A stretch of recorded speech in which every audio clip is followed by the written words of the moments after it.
We got this joint statement yesterday afternoon, yesterday in the early evening. There was consternation among some that the first iteration of this was a page long, maybe 200 words. Again, we get a page of rhetoric from the White House here, members of Congress as well. What changes now that we have these principles that are shared by the Big Six, as they're called, two members of the Senate, two members of the House, and two members of the administration?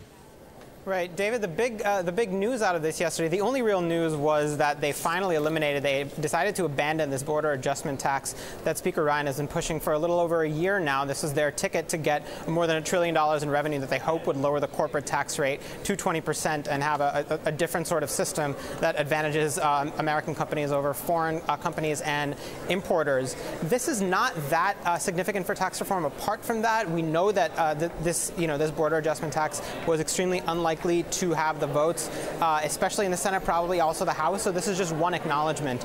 This solves that problem because there were a number of opponents of this. It brings Republicans a little closer together on that front, but it creates a number of problems as well. How are you going to make up this revenue? How are you going to be able to cut rates this low if you don't have some sort of offset? You can't do a temporary corporate tax cut. You can potentially do a temporary individual income tax cut like the Bush tax cuts, but this just arguably creates more questions than it answers. And of course, the healthcare situation right now, everyone in the House is also still thinking about that. I spoke to a number of House Republicans just in the last half hour or so.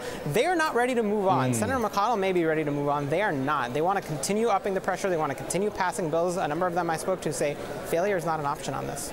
Kevin Cirilli, let me ask you about the palace intrigue that Margaret Taleb mentioned just a moment ago. We were watching journalism play out in real time yesterday, starting with this interview that Anthony Scaramucci gave on CNN in the morning.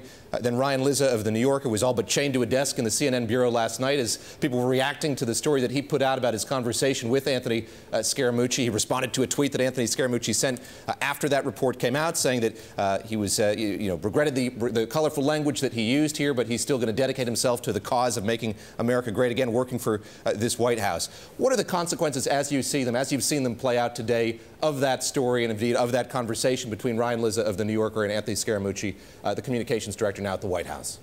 Yeah, I mean, I've covered President Trump's really since almost the beginning of his campaign, and every time a situation like this occurs, I think that it's best to just let people speak for themselves, and I think that communications director and former Skybridge Capital Anthony Scaramucci, I think his comments speak for themselves. I think his tweets speak for themselves. That said, look, facts are facts, and the fact of the matter is that Republicans have campaigned for several years on reforming health care, and today they didn't do it. And that's a devastating political policy blow.